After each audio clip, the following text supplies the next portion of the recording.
Hello, and welcome to the For We Are Many podcast. My name is Rob, and I will be your host this evening and your comrade always. Today, we're going to be talking about Frida Kahlo. She is a Mexican artist. A lot of people learned about her in art class, for that matter, but I think it's important to point out that she was a whole lot more than just an artist. She was also a feminist and a Marxist and a member of the Communist Party. Give me just a second to finish sharing to groups.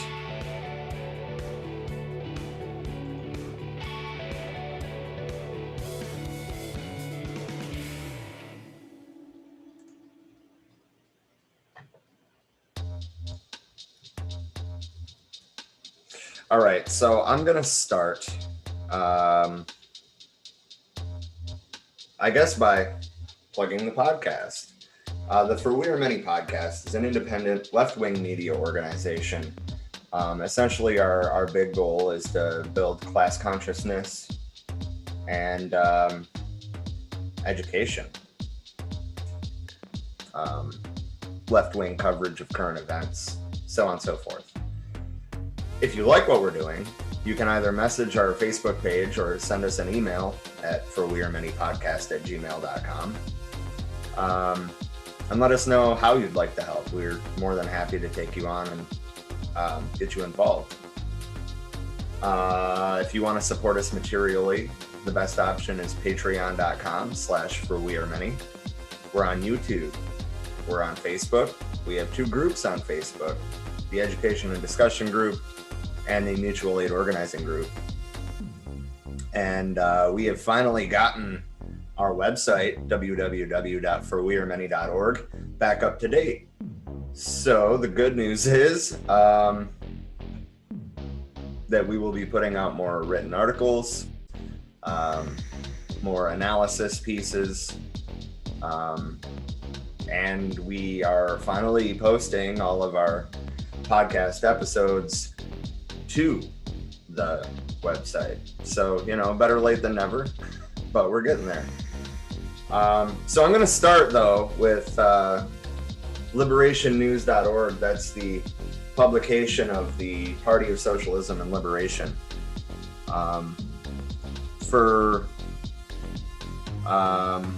In memory of her 2 years ago, they posted this article, and I figured it was a really good starting point.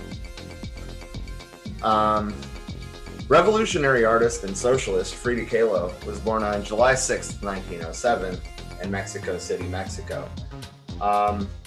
So I want to point out that originally we wanted to do this piece on her birthday, but instead we chose the anniversary of her death. So we would have the time to do the research properly for it. In today's pop culture, Frida Kahlo is everywhere. From Barbie dolls banned in Mexico to a new Frida Kahlo cosmetics box set, her likeness is used to market and sell everything. Corporate sanitization distorts Frida, but it is nevertheless a distortion based in a genuine global popularity and appreciation of not only Frida the artist, but Frida the political radical, the trailblazer, and unapologetic partisan of the world's working and oppressed peoples. Her international appeal is rooted in her identification with revolution and resistance. Similar to another heavily marketed Latin American communist revolutionary, Ernesto Che Guevara, corporate marketing departments and liberal movement scenes alike seem to want Frida's image, but not her politics. The substance of Frida Kahlo's life of communist political activity can be even harder to excavate than Che's in many ways, due to the fact that Frida's life and politics is still only triangulated in relation to the life and politics of the men in her life. Ironic for someone revered as a feminist icon. In honor of Frida Kahlo's, well, they said birthday, but in honor of Frida Kahlo's death, in honor of Frida Kahlo's life on the anniversary of her death, is a better way to word that. Here are 5 things you should know about this revolutionary political icon. Before art, Frida was a gifted student and campus radical. In 1922, a 14-year-old Frida was one of the first girls admitted to the prestigious Escuela Nacional Preparatory School in Mexico City, an elite high school. Of 2,000 enrolled students, Frida was only one of 35 young women admitted, a testament to her talent. She studied biology with hopes of becoming a doctor and became trilingual in Spanish, English, and German. While attending the Escuela Nacional Prep School, Frida became a member of Las Cachuchas, a campus-based radical group named after the style of caps they wore in rebellion against the dress code of the period. The group voraciously read Lenin, Marx, Hegel, Kant, Russian literature, and Mexican fiction. Frida, who considered herself a daughter of the revolution, the Mexican Revolution happening from 1910 to 1920, had profound and heated debates with her peers who came from the most elite families in the country. Las Cuchachas were known for playing pranks on conservative teachers. Number 2, Frida was a socialist organizer and active member of the Mexican Communist Party. Frida was a lifelong socialist and Marxist-Leninist. By the age of 16, she had joined the youth group of the Mexican Communist Party, or PCM. In 1928, in her early 20s, Frida joined the PCM even though it had become outlawed from 1925 to 1935. Frida was an active organizer in the party. She wrote and gave speeches, attended meetings, and led union rallies. After being expelled in 1929 for politically supporting the left opposition within the Soviet Communist Party, Frida would rejoin the PCM in 1948. She campaigned for peace against the U.S.-initiated Cold War, which had begun with the nuclear incineration of Japanese civilians.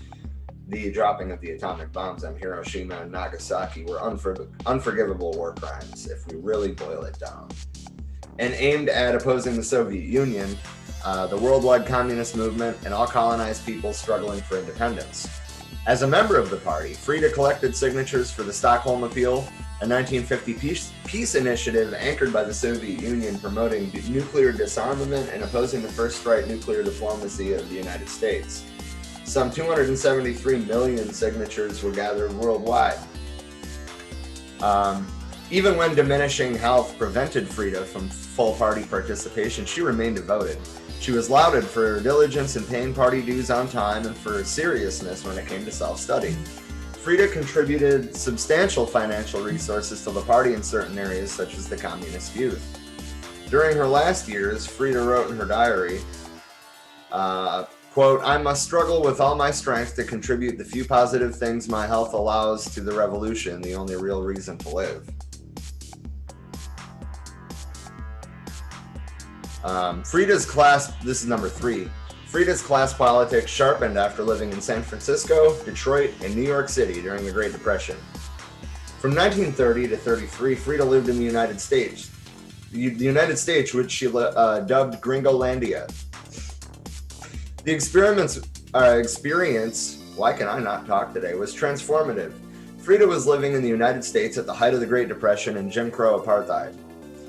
While living in Detroit between 1931 and 32, Frida became indignant by the city's widespread poverty, hunger, and blatant racism, which she characterized as absolutely medieval. In a letter home during this time, Frida summarized what she saw.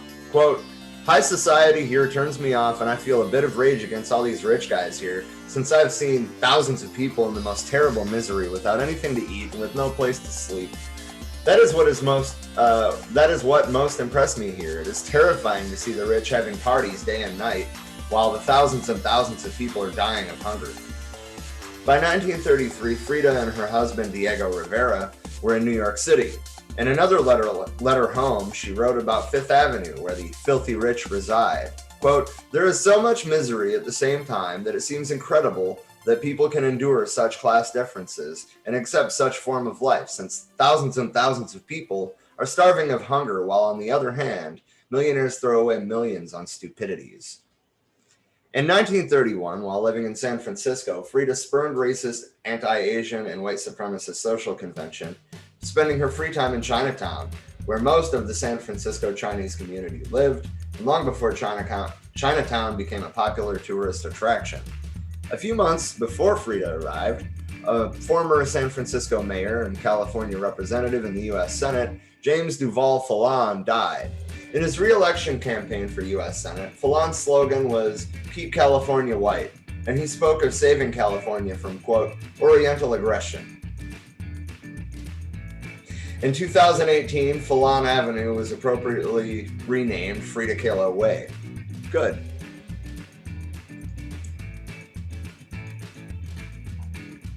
I'm just going to check the comments. If you have anything to add to what I'm saying, or you just want to say hi or say what you think about it, feel free to. Hi, Emily. And number 5. This is not number 5. This is number 4. I thought the last one was. Ha. Number 4. Frida raised money for anti-fascists during the Spanish Civil War and aided refugees. The Spanish Civil War lasted from 1936 to 39, has often been referred to as the dress rehearsal for World War II because it pitted European fascism on one side against the Republican camp, which included communists and socialists, representing the interests of workers and peasants on the other. Frida played a role in fighting for the rights of Spanish Republican refugees seeking asylum in Mexico. In 1936, Frida, along with other socialist organizers, founded a solidarity committee that fundraised money for the Spanish Republicans fighting against fascism. Incredible praxis, Frida. In this committee, Frida was responsible for helping refugees find places to stay and ensuring that they were able to secure employment.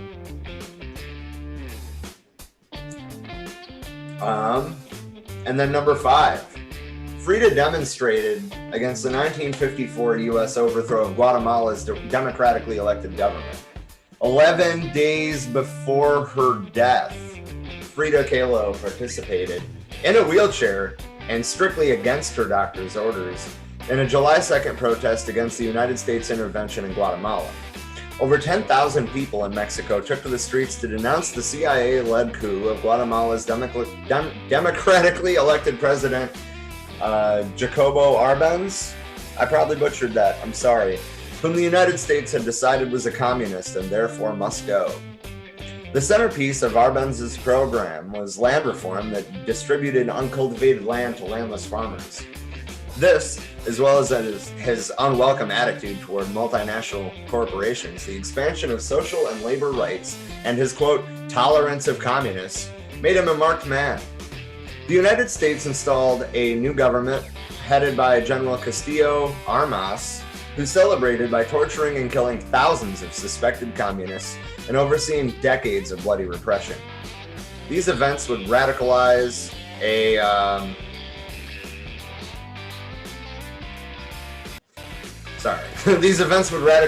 young doctor from Argentina, Ernesto Guevara, who was in Guatemala at the time of the CIA coup. Frida Kahlo died on July 13th, 1954. Hundreds escorted her coffin draped with the flag of the Mexican Communist Party to the ceremony. Just weeks later, Ernesto Guevara would arrive in Mexico City, the birthplace of Frida Kahlo, where he would eventually meet Raul and Fidel Castro and go on to help lead this hemisphere's first successful socialist revolution, which, by no coincidence, is directly under attack today. But that's not what this piece is about, so I'll leave that alone. Those are 5 things that prior to reading that article, I didn't know. Or at least I didn't know any context behind. So hopefully I've already shared something with you, but we're going to talk a little more in depth. Welcome, Kenton. I see you're new to the page, as your comment says that. I'm sorry, that was awkward. No, for real though, welcome to the page. Please feel free to join the group or participate in the comments, which you're already doing. Did you know about Frida Kahlo, or do you know at length about Frida Kahlo? Just out of curiosity. I do not.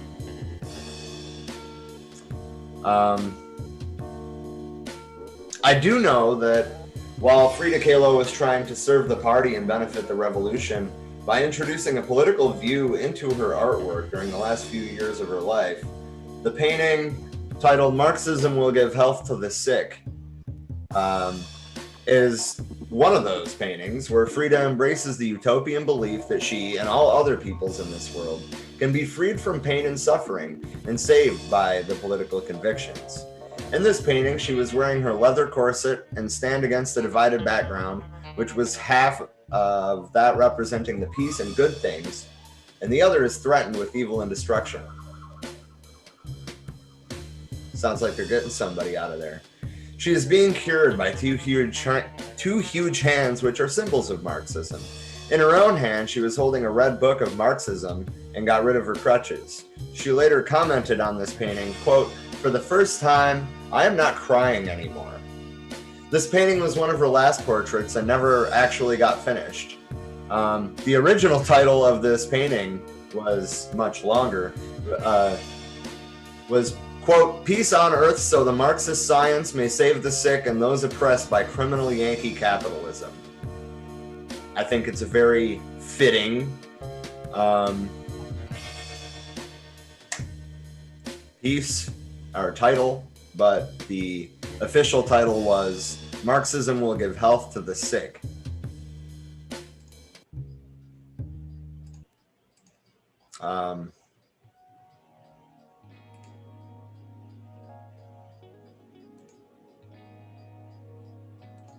Hang on just one second.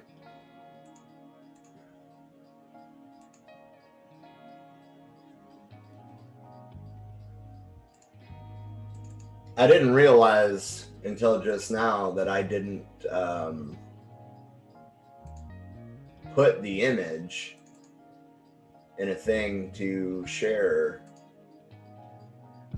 But here we go. Sorry about that. This is the image, "Marxism Will Give Health to the Sick." As you see, Karl Marx is in it, so is a Yankee capitalist. If you look closely at that globe, North America is on fire. Anyway, there's a lot to take out of this picture, some of which were already mentioned by the Frida Kahlo Institute. Yeah. No, it's Frida, I lied, it's FridaKahlo.org. Not affiliated with the Frida Kahlo Institute, which is a much liberalized organization solely focused around her non-political art. I don't even think that this is in that collection, now that I bring it up. But yeah, some beautiful imagery here, and this was shortly before her death. It wasn't technically finished, I guess. All right, so next, I'm going to read from Daily Art Magazine. The title of the article is "Marxist, Nationalist, Feminist, the Art and Politics of Frida Kahlo." Marxist, nationalist, feminist. These are words that describe not only the political convictions, but also the artwork of Frida Kahlo. See, that's how I felt about Marxist, artist, feminist, but slight different choice of wording, I guess. I don't know that I can pronounce her original name, but although born as Magdalena Carmen Frida Kahlo and Calderon outside of Mexico City in 1907, Kahlo eventually shortened her name and frequently told people that she was born in 1910, the year that widespread political unrest finally culminated in the outbreak of the Mexican Revolution. After 9.5 years of conflict, the revolution resulted in a dramatic shift in Mexican politics and culture. The ousting of the ruling elite paved the way for a new constitution, which in turn resulted in radical land reform, equal pay laws for women, which we still don't have on the books in the United States, if I'm not mistaken, at least not adequate ones, and the introduction of socialist currents to the country's political landscape. Growing up in the fervor of the revolution, Kahlo was deeply inspired by the resurgence of national pride and the spread of progressive ideas that followed. Her work, Moses, I should find that one.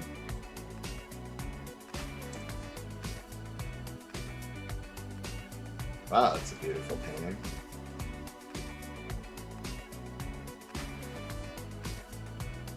Give me just 1 second again.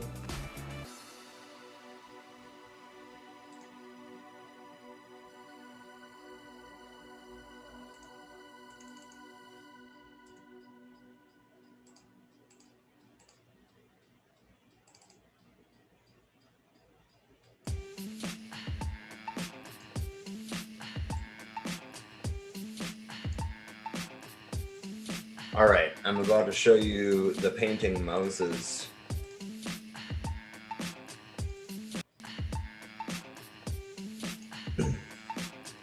Her work Moses, painted as a reaction to Sigmund Freud's book Moses and Monotheism, exemplifies many of these social and political attitudes. Namely, the central focus of the mural is the symbolization of the female reproductive organs, along with the sun and the rain, as universal givers of life. The top left corner, up here, is dedicated to Mexico's indigenous Aztec culture, which is placed on an even level with representations of ancient Egyptian civilizations, as well as the Greek, Hebrew, and Christian religions of classical antiquity. Below the level of the gods is that of the people whom Kahlo considered to be great historical figures: Stalin, Lenin, Marx, Gandhi, and Christ, amongst others. It is interesting to note the ironic inclusion of Hitler, whom the artist referred to as the, quote, lost child, within this group. Finally, the bottom level depicts a tumultuous representation of the masses as a symbol of human and societal evolution. Apart from the Mexican Revolution, perhaps the greatest source of inspiration in Kahlo's life was her lifelong partner, Diego Rivera. The two artists married in 1929 and moved to the United States the following year. While her husband was busy painting a number of commissioned works, Kahlo grew increasingly homesick and unhappy over the course of their 3-year stay. On a more political level, this period made her quite critical of the United States, which she viewed as the embodiment of exploitative industrialization and capitalism. Hey man, I get that. Living in the United States has radicalized me too, I'm just saying. I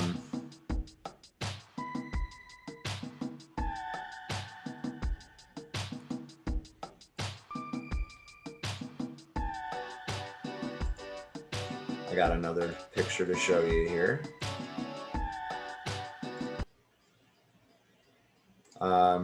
This one's titled Her Self-Portrait on the Borderline Between Mexico and the United States, illustrates a clear dichotomy between the two countries. The Mexican side is represented by colorful images of nature, history, and cultural heritage, whereas a landscape of dull gray factories and pollution is used to represent the United States. That's pretty accurate, isn't it?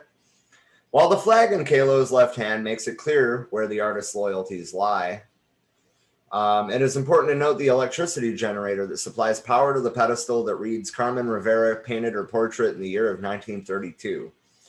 Equally important is the fact that the same generator is parasitically attached to the roots of the plants on the other side of the border, an allusion to the exploitative nature of the United States' relationship with its southern neighbors.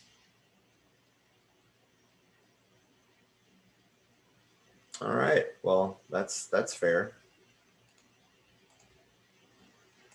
All right, I got another one coming your way.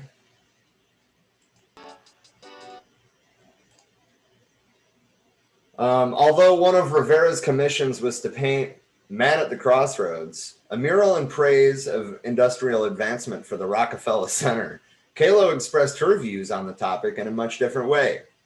My dress hangs there, the name of the art of the piece of art, takes the form of a disorderly collage of commercial advertisements, celebrity culture, and social unrest against the backdrop of a concrete jungle where modern skyscrapers mix with kitsch Greek structures and a medieval church. In effect, it appears that the only authentic item in this chaotic scene is the artist's traditional Tijuana dress, the focal point of the work. Despite being a high-ranking member of the Mexican Communist Party for several years before his tour of the United States, an ideological dispute with other members of the Central Committee ultimately led to Rivera's expulsion in 1929. In solidarity with her husband, Kahlo also left the pro-Stalinist party. I hate that fucking phrase. Stalinism isn't really an ideology. But anyway, and the couple's political sympathies began to shift in support of the exiled Leon Trotsky over the next several years. In 1937, they managed to persuade the leftist government of President Lázaro Cárdenas, I'm sorry if I butchered that too, to grant Trotsky and his wife, Natalia Sedova, asylum in Mexico and invited the couple to stay with them at La Casa Azul, Frida Kahlo's family home. Nonetheless, Rivera's discovery that Trotsky and Kahlo were having an affair, one of the many infidelities that marked the couple's troubled marriage, forced Trotsky to seek refuge elsewhere.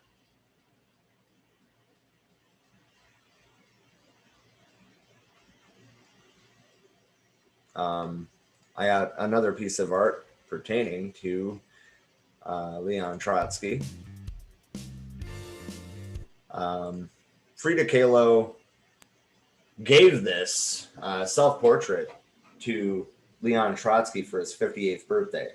Upon moving out of Casa Azul at the request of his wife, Trotsky left behind the portrait. In the painting, Kahlo presents herself in a stately and seductive manner, holding a paper that reads, "To Leon Trotsky, with all my love, I dedicate this painting on the 7th of November, 1937. Frida Kahlo in San Angel, Mexico." The Russian couple eventually managed to find a residence not far from Casa Azul, but in May 1940, a failed attempt on Trotsky's life was carried out by the Soviet agent Iosif Grigulevich and the muralist David Alfaro Siqueiros, who remained loyal to the Mexican Communist Party after Rivera's departure. Nonetheless, the second attempt, this time executed by the Spanish agent Ramon Mercader, in August of the same year, was successful. Leon Trotsky died in Mexico City on August 21st, 1940. Despite the death of Trotsky and the ever-widening schism in the international communist movement, Kahlo remained dedicated to her revolutionary ideas for the rest of her life. In a way, Trotsky's death demonstrated that Stalin was, in fact, the leader of the communist world, a reality that Kahlo and Rivera had to accept in spite of their departure from the party. And here's a piece of art pertaining to this.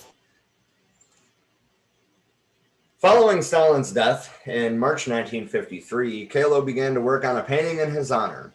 Her self-portrait with the great leader elevates Stalin to a position of almost religious importance, a status he held throughout his 30-year rule in the Soviet Union.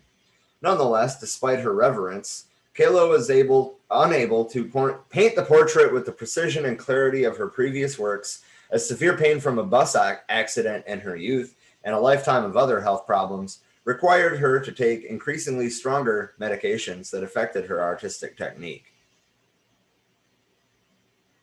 And then we will come back to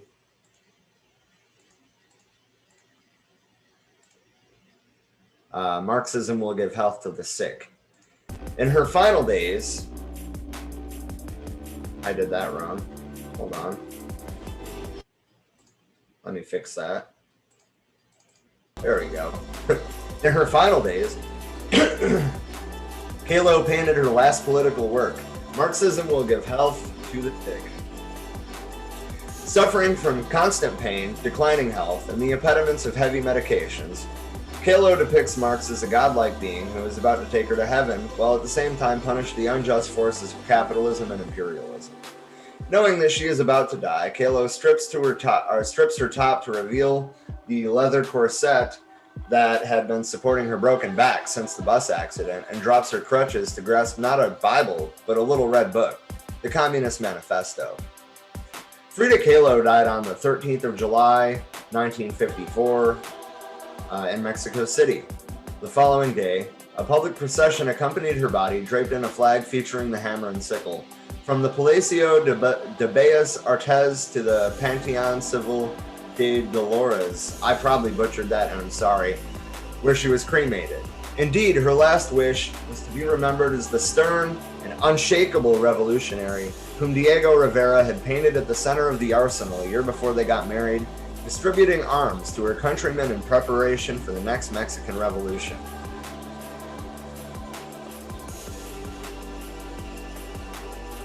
Excellent.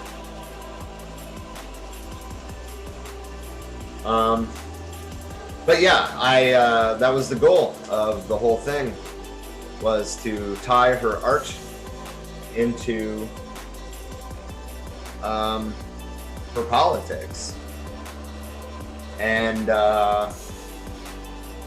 talk a little bit about her life. That's really all I have for it. I want to thank everybody for joining us tonight and participating in the comments. If you like it, then by all means share it. We are really ramping up our production of historical pieces like this. Tomorrow we have part 2. Well, really it's part more than that, but the evolution of Eugene Debs was the 2-part mini-series. But we are wrapping up our series on Eugene Debs and the evolution of the socialist movement after the Pullman strike, the real birth and growth of it. That is coming out tomorrow, same time, same place, all of our channels, 5:00 p.m. Thursday, we are doing part 9, I believe, of the Black Panther Party. Of the Bobby Seale book, Seize the Time, the story of the Black Panther Party. Just for reference, we'll be starting on page 146 at the header, Eldridge is Free. Let's see, Friday we have the German Revolutions of 1848 and 49 being released. And then we'll be taking the weekend off. If anything, we might do an extra live piece at some point over the weekend, probably Sunday, to do an update on the situation in Cuba. By the way, if you want to hear what we think or what we have noticed about the situation in Cuba, our current event stream from yesterday, July 12th, the Latin American special, primarily focused on Cuba, but also discussed the situations in Haiti and Colombia and the vastly different response that the United States government has had pertaining to those countries and the unrest that's going on there. Next Tuesday, don't kill me if it doesn't happen next Tuesday, it might be the following Tuesday, but we will be starting another Revolutionary Left Book Club series on, I would argue, the long overdue Communist Manifesto. If you want to be a part of that, or if you have some anarchist literature that you want to be a part of spreading and reading and learning, by all means, as I already said, send us an email for wearemanypodcast@gmail.com or message our Facebook page. To keep up to date, just as well as any of the social media platforms, you can go to, with a little less noise, I'd say, because we don't really shit post on the on the website. But anyway, if you want to keep up to date on our website, that is for wearemany.org.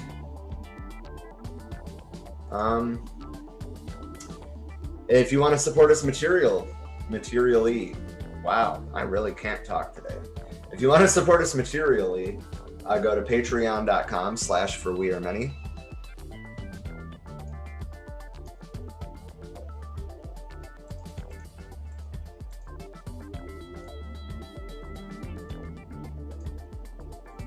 I'm just going to bring up onto your screen